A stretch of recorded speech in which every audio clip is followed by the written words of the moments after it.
Admiral Olivia Reeves sat in the grand chamber of the Galactic Council. The room was massive, with curved walls that stretched upward to a ceiling that looked like the night sky.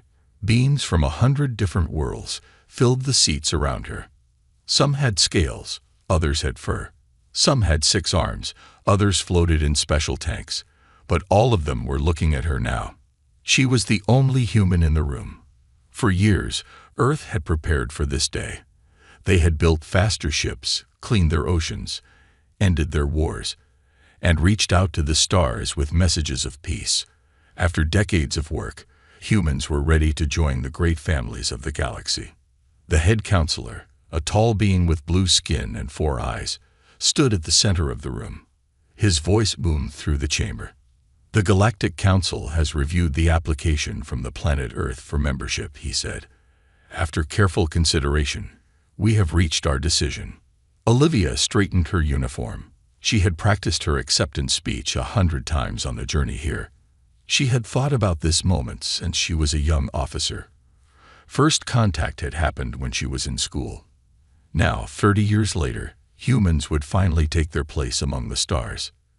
"The application is denied," said the head counselor. Olivia felt like someone had punched her in the stomach. She must have heard wrong. "I'm sorry," she asked. "Denied," repeated the head counselor. "Earth is not ready for membership in the Galactic Council." A small being with green skin and large eyes stood up.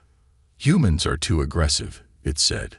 "They fight wars over imaginary lines on their own planet." Another counselor, who looked like a giant insect, clicked its mandibles. "They are unpredictable. They make decisions based on emotions rather than logic. And they are evolutionarily immature," added a third voice. This one came from a cloud of gas that shifted colors as it spoke. "They have only been traveling in space for a few hundred years." Most council members had been exploring the stars for thousands of years before they were admitted. Olivia felt her face grow hot.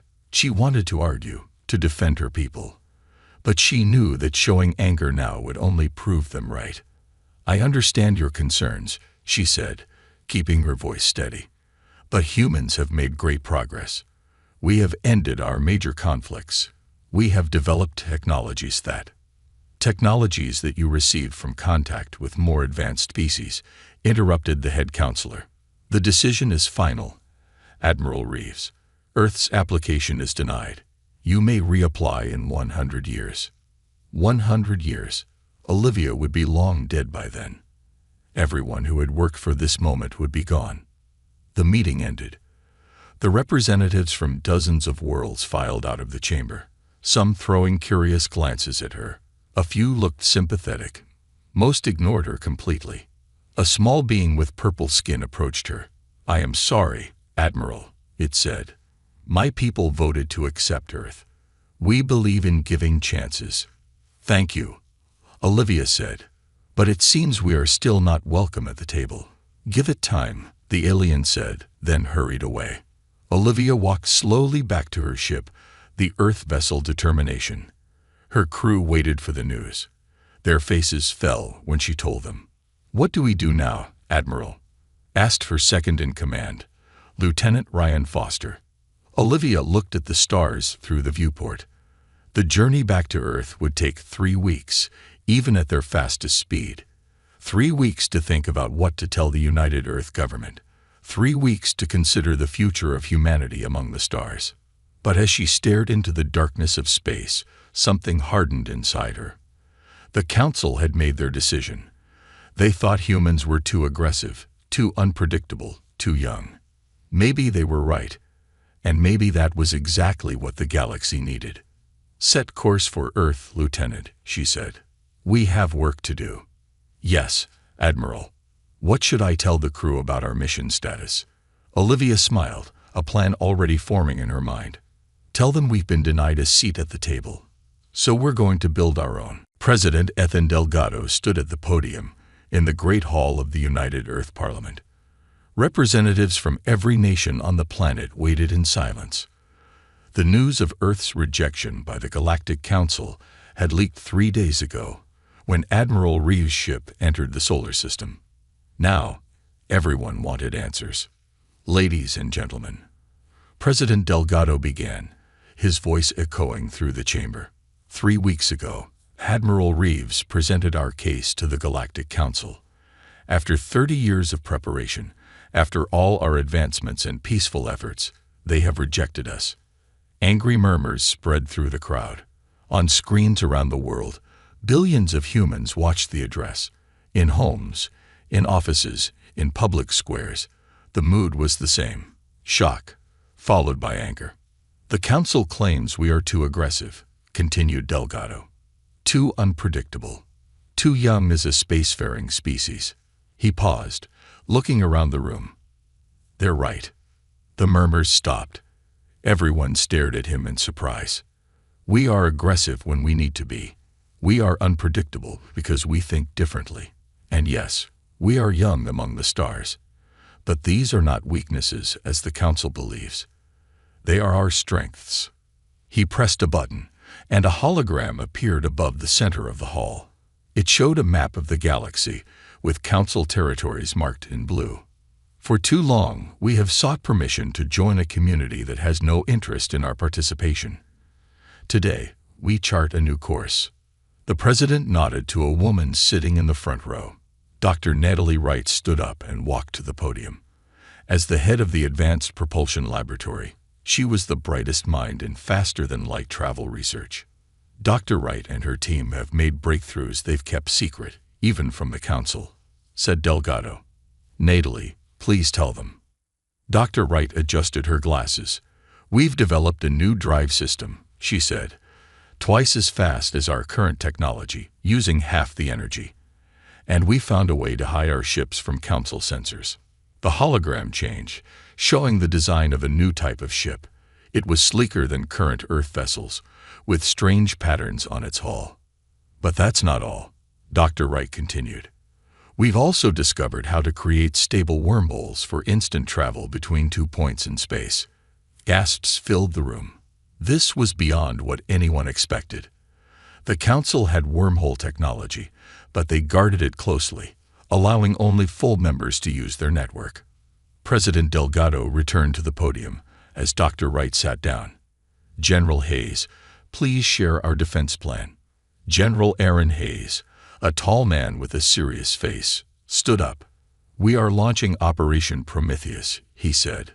"Within 5 years, we will build a fleet that can defend Earth and our future colonies, not to start a war, but to ensure no one can threaten us again."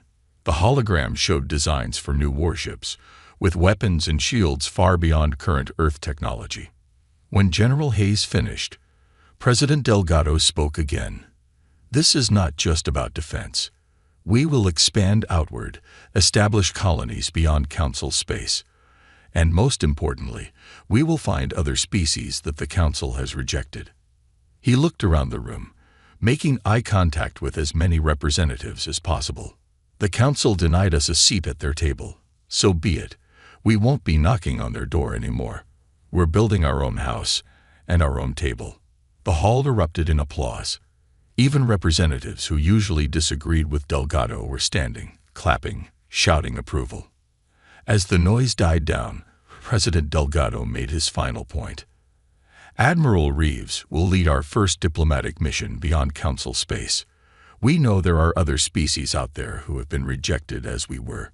Together, we will create something new. Not a council where ancient species look down on newcomers, but an alliance of equals." He raised his hand. "Operation Prometheus begins today." The roar of approval shook the walls of the hall. Across Earth, humans felt something they hadn't felt since the rejection: hope. 5 years passed quickly for humanity. Earth had changed more in these 5 years than in the 50 before. New cities rose from empty lands. Shipyards orbited Earth and Mars, building vessels that could travel faster than any human ship before. The first colonies beyond the solar system were growing. And all of this happened without the Galactic Council's permission or knowledge. Captain Samantha Ortiz stood on the bridge of her ship, the UES Defiance. At 32, she was young to command such an important mission, but she had earned it. The Defiance was one of Earth's newest ships, built with technology that Dr. Wright and her team had developed. It could travel through space faster than Council ships and hide from their sensors. "Captain, we're approaching the Arcturus system," said Lieutenant Chris Allen from the navigation station. "Thank you, Lieutenant," Samantha replied. "Reduce speed and activate cloaking system." The stars outside the viewports seemed to slow their movement as the ship decelerated. A soft hum filled the bridge as the cloaking system came online, bending light around the ship and masking its energy signature. "We're cloaked, Captain," reported Lieutenant Kelly Robinson. "No sign that anyone has detected us." Samantha nodded. "Good. Take us in slowly.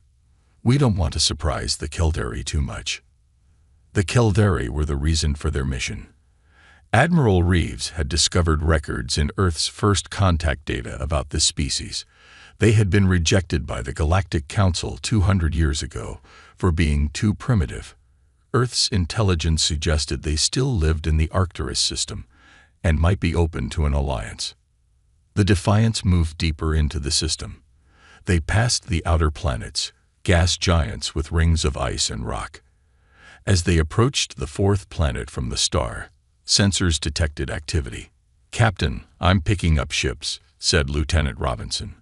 7, no, 8 vessels in orbit around the fourth planet. "Can you identify them?" Lieutenant Robinson studied her screen.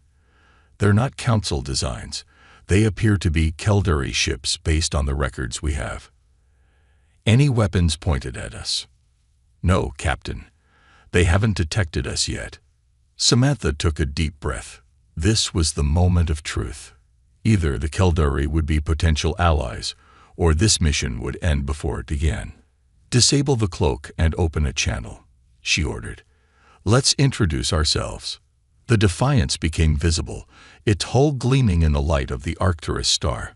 Almost immediately, the Caldari ships changed course, moving to surround the Earth vessel. "They're scanning us," reported Lieutenant Robinson. "No weapons active yet, but they've taken defensive positions." "Open the channel," Samantha said.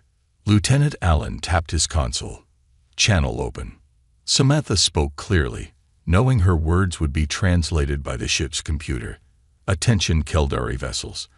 This is Captain Samantha Ortiz of the United Earth Ship Defiance. We come in peace, seeking diplomatic contact." There was a long pause. On the view screen, the Caldari ships maintained their positions, neither advancing nor retreating. Finally, a voice responded, the translator converting alien sounds to English.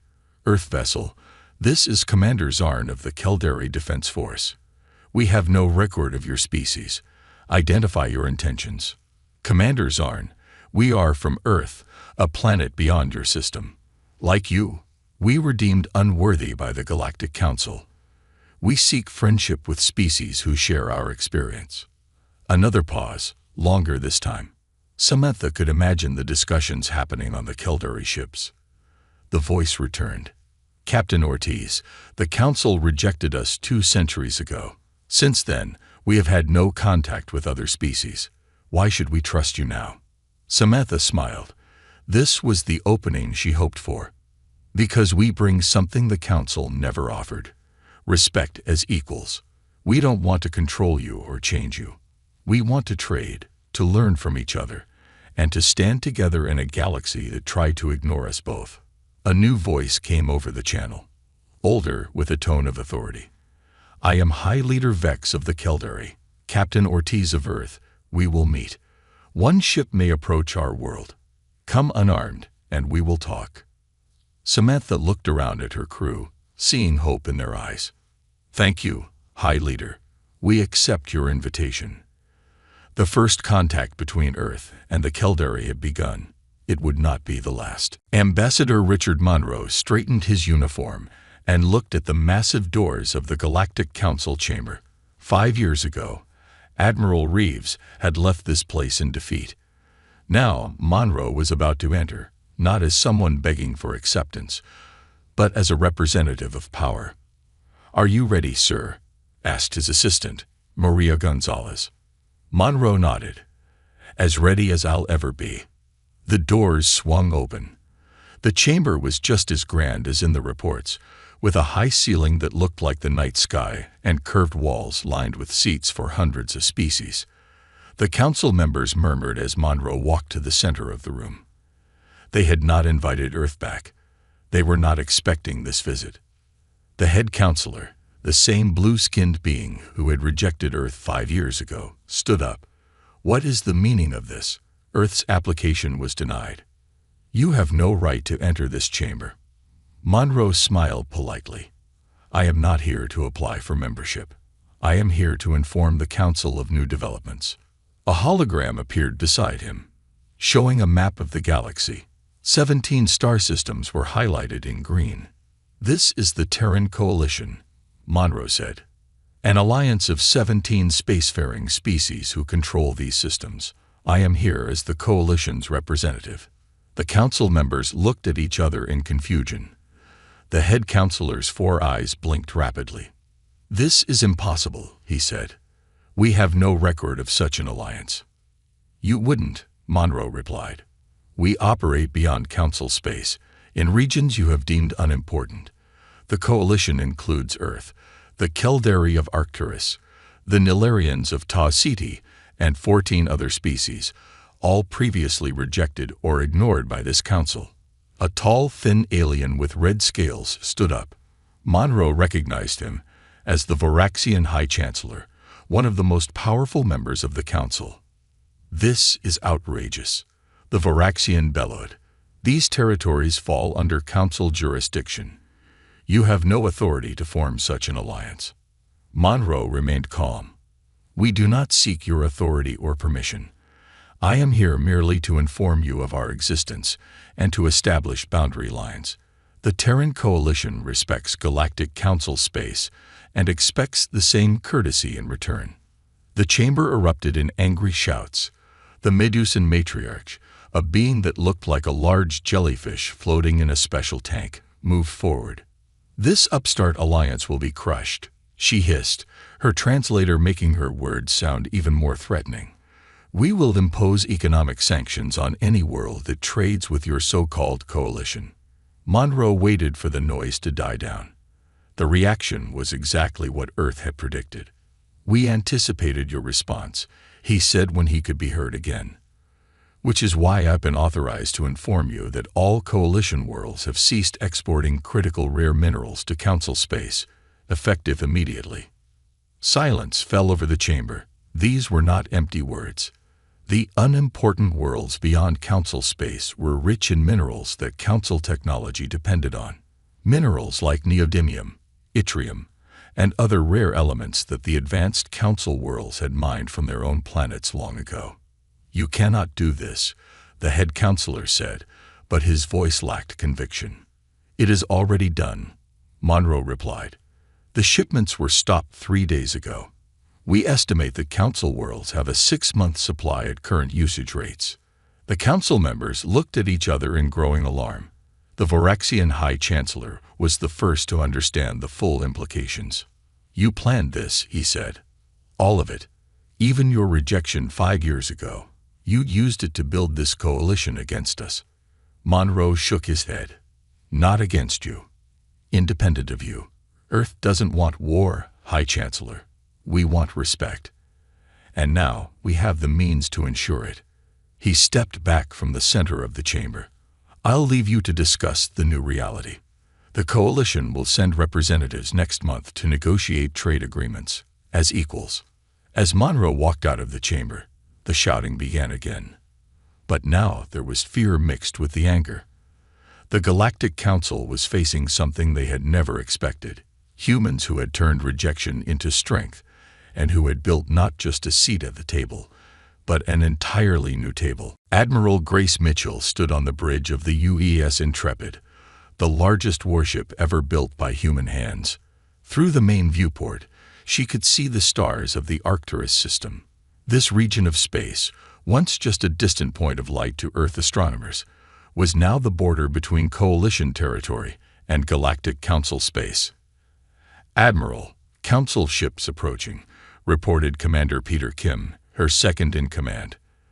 They've just dropped out of faster-than-light travel at the edge of the system. How many? Asked Admiral Mitchell, her voice calm despite the tension filling the bridge. Commander Kim studied his screen.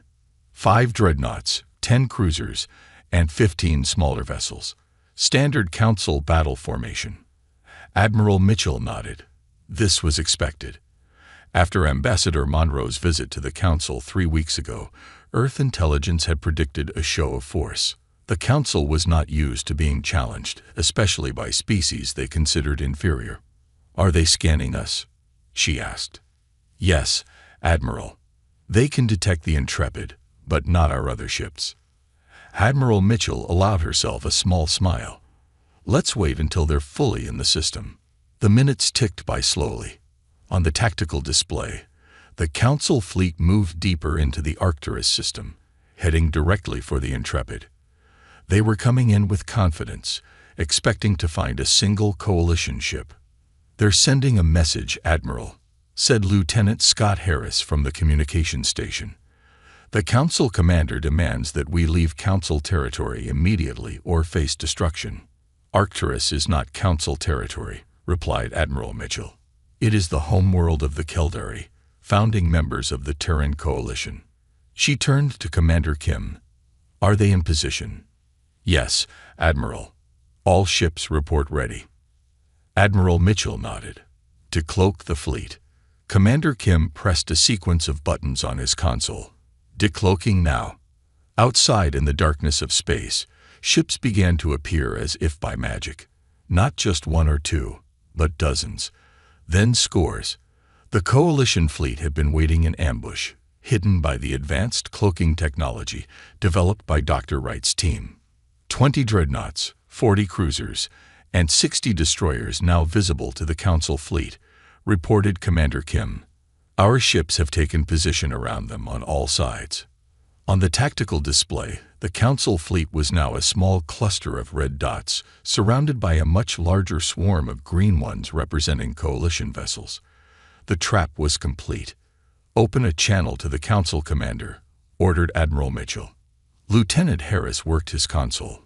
"Channel open, Admiral." "This is Admiral Grace Mitchell of the Terran Coalition. You have entered Sovereign Coalition space. Your ships are surrounded and outgunned.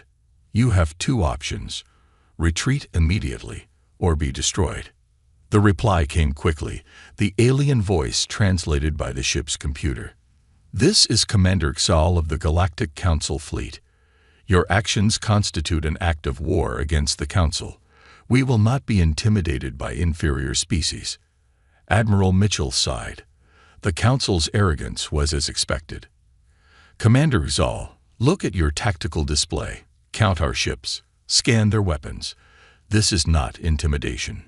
This is reality. You have 5 minutes to begin withdrawal." There was a long pause.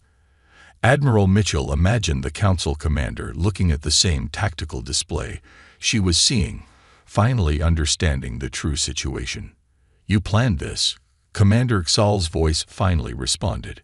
"You let us detect 1 ship to lure us in." 5 minutes, Commander," Admiral Mitchell repeated. "They're counting down now." The bridge was silent as the minutes passed. Admiral Mitchell knew that every person there was thinking the same thing.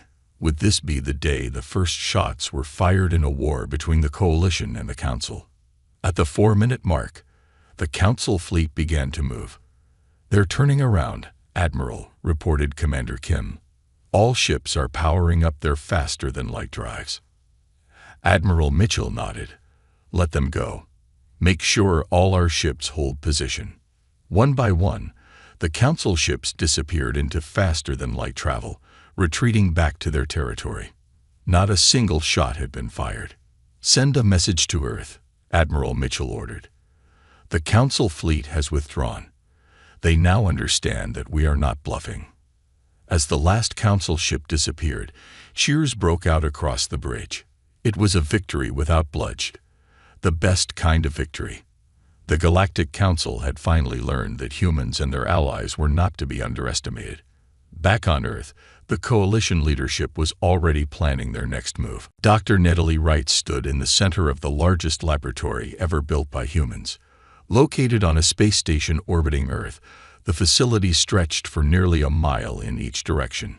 Scientists from 17 different species worked side by side, each bringing unique knowledge and perspectives. Director Wright, "The final calculations are complete," said Lisa Blackwell, a brilliant physicist who had become Dr. Wright's right hand in the Nexus initiative. "We're ready for the test." Dr. Wright nodded, trying to hide her excitement. After 3 years of work, they were about to attempt something never done outside the Galactic Council: create a stable wormhole for instant travel across vast distances of space. "Alert all stations," Dr. Wright ordered. "Begin the countdown." Throughout the massive laboratory, scientists moved to their positions. The Nexus Initiative was the Coalition's most ambitious project yet. If successful, it would change everything. On a raised platform in the center of the lab stood a ring-shaped device 30 meters across. This was the Nexus Gate, designed to tear a controlled hole in space-time. A matching gate had been built near the Keldari homeworld, over 50 light-years away. Even with the fastest Coalition ships, that journey took weeks. If the Nexus worked, it would take seconds. "All systems online," reported Lisa. "Power level stable. The Keldari team reports ready." Dr. Wright took a deep breath. "Begin the sequence." Energy flowed into the Nexus Gate. The air around it seemed to shimmer and distort. Within the ring, space itself began to bend and fold. A dim light appeared at the center, growing brighter. "Phase 1 complete," called out a Nilarian scientist, his 4 arms working multiple control panels simultaneously. "Moving to Phase 2. The light within the ring expanded, filling the entire circle with a swirling, glowing energy. Through it, they could see nothing yet, just a tunnel of light stretching seemingly forever. "Phase 2 complete," the Nilarian reported. "Connection with the Keldari Gate initiating." Everyone in the lab held their breath. This was the critical moment.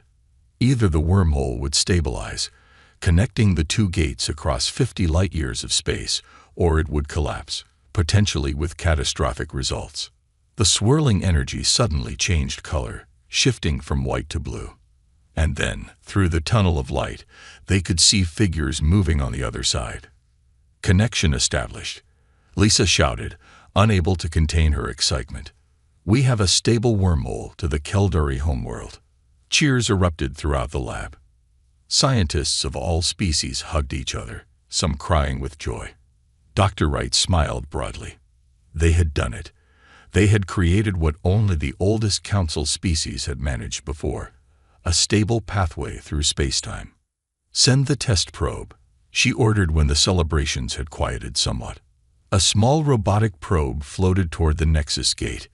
It paused at the edge of the swirling blue light, then moved forward, disappearing into the wormhole. On screens around the lab, scientists watched its progress. "Probe has exited at the Keldari Gate," reported Lisa. "All systems functioning normally. Travel time, 3.2 seconds. More cheers filled the lab. 50 light-years in just over 3 seconds. The implications were enormous. Dr. Wright stepped onto a small platform to address the gathered scientists. "Today, we've made history.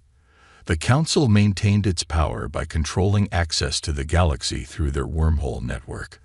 They decided who could travel where, and how quickly. They denied that access to species they deemed unworthy, like all of us." She gestured to the glowing Nexus Gate.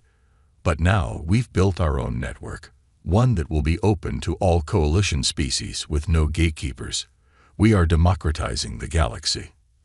As she spoke, the first official traveler through the Nexus stepped out of the Keldari Gate and into the Earth Station. High Leader Vex of the Keldari. The alien leader had aged since that first meeting with Captain Ortiz years ago, but his eyes showed the same wonder that filled the room. "My friends," Vex said, his translator converting his complex language to English. "Today, the Coalition truly begins. No longer will we be limited by distance or separated by time. Together, We will reshape the galaxy. The implications of the Nexus Gate were clear to everyone present. The Galactic Council had maintained power for millennia by controlling traditional space lanes and their limited wormhole network. But now, the Coalition had changed the rules of the game. President Ethan Delgado sat in his office in the United Earth Government Building. The view through his window showed a transformed planet.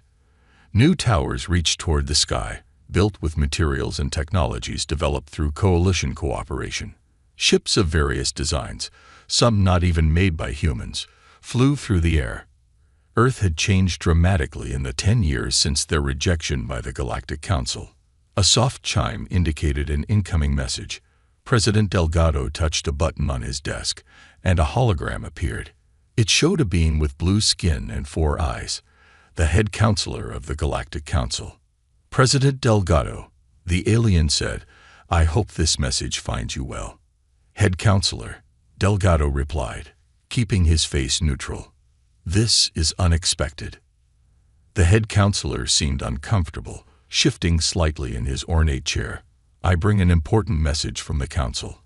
After much deliberation, we have voted to offer Earth full membership in the Galactic Council, effective immediately." Delgado raised an eyebrow, but said nothing. "We recognize that our previous assessment of humanity was hasty," the head counselor continued. "Your species has proven itself to be resourceful and capable. A seat awaits you at the council table." There it was, the offer that, 10 years ago, would have been celebrated across Earth as a tremendous victory. Now it seemed almost laughable. "I appreciate the offer," Delgado said carefully. "May I ask what prompted this change of heart?" The head counselor's 4 eyes blinked rapidly. "The Council values Earth's contributions to galactic civilization. We believe all advanced species should work together." What he didn't say was the real reason. The Galactic Council was facing economic collapse. The Coalition's control of rare minerals had been just the beginning. Now, with the Nexus network expanding, traditional trade routes controlled by the Council were becoming obsolete. More species were defecting from Council space to join the flourishing Coalition. The mighty Galactic Council was dying, and they knew it. "I will bring this offer to our Coalition Congress," Delgado said. "Though I should warn you that decisions are not made by Earth alone anymore." "Of course," the head counselor said. "We await your response." The hologram disappeared. Delgado sat back in his chair thinking. Then he pressed another button. "Susan, please arrange an emergency meeting of the Coalition Congress for tomorrow." "Yes, Mr. President," his assistant replied. The next day, representatives from all 17 Coalition species gathered in the great circular hall built specifically for their meetings. The hall was on a space station at the center of the Nexus network, reachable from any Coalition world in minutes. President Delgado stood at the podium. Around him sat beings of all shapes and sizes: the Keldari with their crystalline skin, the 4-armed Nilarians, the gaseous Drill who floated in special containment fields, and many others. All species once rejected or ignored by the Council. "Yesterday," Delgado began, "I received a message from the Galactic Council. They have offered Earth full membership." Murmurs spread through the hall. High Leader Vex of the Keldari stood. "And what will Earth's response be?" Delgado smiled. "That is not for Earth alone to decide. We are part of something greater now." He looked around the room, meeting the eyes, sensory organs, or whatever each species used to see. "I propose that we respond with an offer of our own. The Galactic Council is welcome to apply for membership in the Terran Coalition. All species are welcome, regardless of their history. Our only requirements are respect for sovereignty, commitment to innovation, and recognition of equal status among all sentient beings." The hall erupted in sounds of approval. Cheers from the humans, harmonic tones from the Keldari, rhythmic clicking from the Nilarians. The message was clear. The Coalition would not dissolve to join the Council. Instead, they offered a new path forward. Later that day, Delgado recorded his response to the head counselor. The message was broadcast on all frequencies throughout Council space, bypassing the Council's official channels. "We appreciate your offer," he said, "but the terms are no longer acceptable. Instead, we extend an invitation to all Council species to apply for membership in the Terran Coalition." As the message played across thousands of worlds, something remarkable happened. The Alavari, a species that had served the dominant Voraxians for centuries, sent their first independent message to the Coalition. They wished to apply for membership. The tables had truly turned. Admiral Olivia Reeves, now retired after a long and distinguished career, stood before the graduating class of the Coalition Academy. Her hair had turned white over the years, but her eyes still held the same determination they had when she faced the Galactic Council's rejection 20 years ago. The ceremony took place in a massive hall on New Horizon, a world that had been uninhabited before the Coalition. Now it was home to the most prestigious educational institution in known space. Students from dozens of species filled the hall. Humans sat beside Keldari, whose crystalline skin caught the light. Young Nilarians with their 4 arms gestured excitedly to each other. Even several Voraxian youths attended, their families having defected from Council space years ago. 20 years ago, Admiral Reeves began. "I sat in the Council chamber and heard them tell me that humans were too aggressive, too unpredictable, and too young to join their ranks. I came home with what they thought was a message of defeat." She looked out at the sea of diverse faces. So much had changed since that day. But what they saw as weaknesses, we recognized as strengths. Yes, humans can be aggressive when needed. We are unpredictable because we think differently. And our youth gave us the energy to challenge the old order. A murmur of agreement ran through the crowd. These were not controversial statements anymore. "They denied us a seat at their table," Reeves continued. "So we built a table big enough for everyone willing to work together. And now, that table stretches across 2 galaxies." It was true. Last year, the experimental long-range Nexus corridor had connected with the Andromeda galaxy, opening up a whole new frontier for exploration. The former Galactic Council, once the dominant power in the Milky Way, now governed only a fraction of their former territory. Just last month, the final Council species had voted to join the Coalition, effectively dissolving the ancient institution. Their last official act had been a formal apology for their rejection of Earth and other lesser species. "You graduates represent the future," Reeves said. "The first generation to grow up in a galaxy where species are judged not by their age or traditions, but by their character and contributions." As she spoke, a young officer hurried onto the stage and whispered something to the Academy director. The director looked surprised, then pleased. He quickly wrote a note and passed it to Admiral Reeves. She read it, then smiled broadly. "It seems I have breaking news to share," she announced. "The UES Discovery, under the command of Captain Kyle Hernandez, has just made contact with a new civilization in the Andromeda galaxy. The first intergalactic diplomatic meeting in history is about to take place." Excited conversation broke out among the graduates. Many had friends or family members serving on the deep space exploration vessels. The Discovery had been the first ship to use the experimental long-range Nexus corridor to Andromeda 3 months ago. "This is what we built," Reeves said when the noise had quieted. "Not an exclusive club like the Council, but an ever-expanding community of equals. Every new species brings new ideas, new perspectives, new possibilities." She looked out at the young faces. "Some of you will travel to Andromeda soon. Others will help extend the Nexus network to even more distant galaxies. You will meet beings we cannot yet imagine. And when you do, remember our history. Remember that diversity is strength. Remember that we are stronger together than apart." The graduates stood and applauded. As the ceremony concluded, Admiral Reeves thought back to that day in the Council chamber. The rejection that had seemed so devastating had actually been the beginning of something far greater than simply joining an exclusive club. The universe had become a much larger table, and humanity was no longer asking permission to be seated. They were now extending invitations to others, building something greater than the Council had ever imagined possible. From denial to dominion, from rejection to revolution, Earth had not just taken a seat at the table. They had rebuilt the entire room, and the party was just getting started.